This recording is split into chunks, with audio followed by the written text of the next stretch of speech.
The air in Port Royal was a thick, humid blanket, heavy with the scent of salt, rum, and unwashed desperation. The sun beat down on the shanties and grand colonial houses alike, a democratic heat that made everyone sweat. For Liam, a young pirate captain with more grit than gold, it was a familiar misery. His small crew, a ragged band of castaways and exiles, was low on supplies and lower on morale. They had a debt to settle, a forgotten loan from a man who never forgot. Inside the raucous belly of the Siren's Rest Tavern, the man, Silas Thorne, stood with his arms crossed, his face a mask of brutal impatience. Thorne wasn't a pirate. He was worse, a merchant who preyed on them, lending at usurious rates and collecting with a blade. "My patience is as thin as your coin purse, Liam," Thorne sneered, his voice cutting through the din. "Tomorrow at sunrise, I want my gold, or I'll have your ship splinter by splinter, and you and your crew will be sailing to the bottom of the harbor." Liam's jaw tightened. His first mate, a wiry and loyal man named Finn, shifted nervously beside him, his hand on the hilt of his cutlass. They had no gold. Their last raid had been a bust, a miscalculation that had left them scavenging for scraps. The pressure was immense, a crushing weight that left no room for the youthful bravado he once had. Just as Thorne turned to leave, a shadow fell across their table. It wasn't a man of the sea, but a woman, draped in a deep blue silk gown that seemed out of place in the grimy tavern. Her face was framed by a dark lace veil, but her eyes, a striking shade of green, were wide and haunted. She was elegant, refined, and utterly out of place. This was Lady Alara, a newly widowed noblewoman known more for her quiet seclusion than her social presence. She leaned in, her voice a low murmur that was barely audible over the tavern's roar. "I couldn't help but overhear," she said, her accent a crisp counterpoint to the rough patois of Port Royal.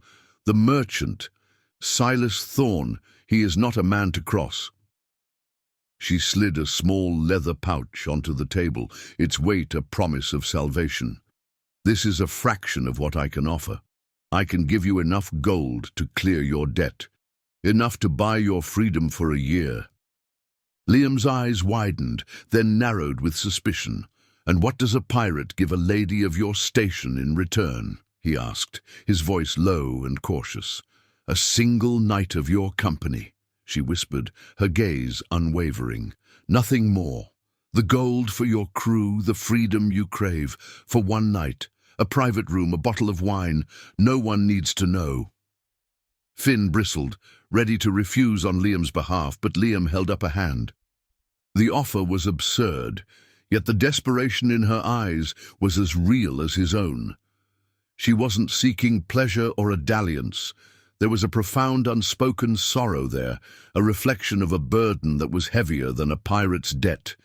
He could take the gold, walk away, and his crew would be safe. He could give her what she asked for, a simple transactional arrangement. But as he looked into her eyes, he felt a strange kinship. Her suffering wasn't the kind that gold could solve, and neither was his. He pushed the pouch back across the table. "I won't take your gold for a night," he said, his voice softer than he intended. The refusal was so unexpected that her composed facade faltered. "That's not what you're truly asking for, is it? You're not looking for a man. You're looking for help. Tell me what it is you truly need, Lady Alara." "The gold you offer, I'll earn it by doing what a pirate does best, taking back what's been stolen." Alara's eyes filled with a sudden, overwhelming gratitude. She took a shuddering breath. "My brother," she began, her voice cracking with emotion. "Silas Thorne. He has him. My young brother, taken as collateral against a debt my husband left behind. He's holding him on his private estate. I tried to pay, but he refuses the money. He wants to ruin me, to claim what little our family has left." The shocking truth hung in the air, a silent agreement forged between a grieving widow and a principled pirate. The plan was audacious, bordering on madness. A pirate and a noblewoman, united by a common enemy. The following morning, the sun was still a hazy orb in the sky when Liam and Ilara met in a secluded grove, away from the prying eyes of Port Royal. She was no longer a silent, veiled figure.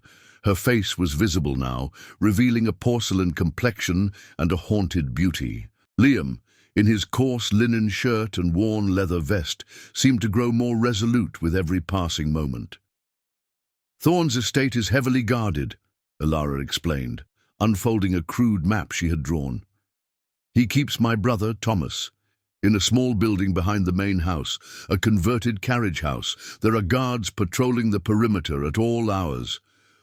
"We can't just sail in and storm the place," Liam said, tracing a finger along the shoreline. "It would be a massacre. We need to be clever." He looked at her, his expression a mix of concern and grudging admiration.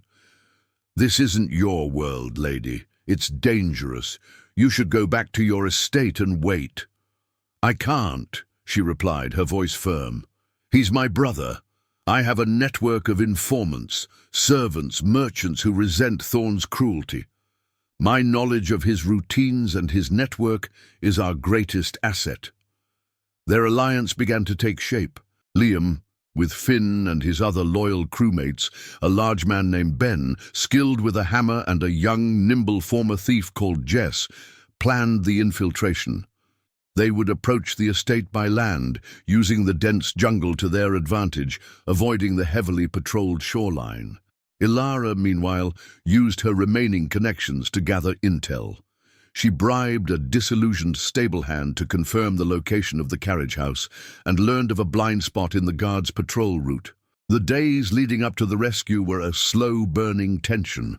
Liam's crew, though initially skeptical, was swayed by his conviction.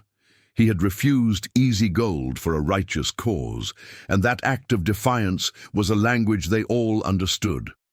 For them, it was more than just a rescue. It was a fight against the very kind of man who made their lives miserable.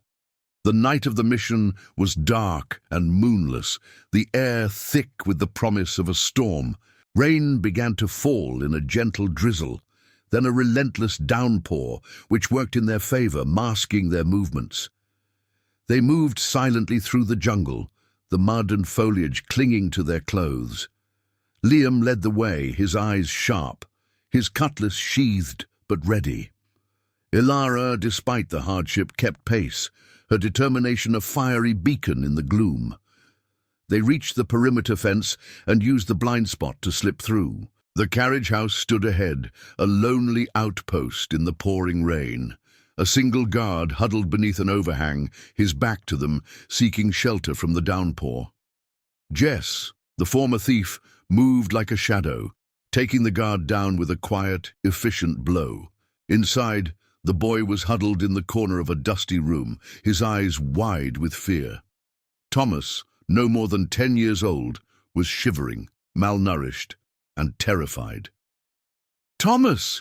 Ilara cried, rushing to his side. She embraced him, tears of relief and anguish streaming down her face. But their moment of triumph was short-lived. A sudden shout, a warning bell clanging. A patrol had returned early. The carriage house door was flung open, revealing a line of Thorn's armed men, their faces grim in the dim lamplight. "Liam, the window!" Ilara screamed, pointing to a small barred opening in the wall. "Too small!" he shouted back, drawing his cutlass. "Finn! Ben! Cover us!" The ensuing fight was a chaotic flurry of steel and grunts. Liam fought with a controlled fury, a man protecting not just himself, but a new family. He shielded Ilara and the boy, parrying blows and delivering precise strikes. Finn and Ben fought valiantly, but the odds were stacked against them. A guard's pistol barked, and Ben cried out, clutching his arm as a bullet tore through his flesh. The sacrifice was real, the cost painfully high, but they had the boy. With a final, desperate shove, Liam pushed Ilara and Thomas through the window. "Go, run! Don't look back!" he yelled, buying them precious seconds, his face lit by the cold fire of resolve. They found refuge in a hidden cove, a small forgotten inlet, where Liam's ship, the Compass Rose, was anchored. The rain had stopped and the air was now clean and crisp. A doctor was summoned from Port Royal, an old friend of Liam's, who treated Ben's wound with practiced skill. Thomas, finally safe, clung to his sister, his fear slowly being replaced by a sense of wonder at this new, strange world of pirates who had rescued him. Ilara's noble composure had been shattered and remade.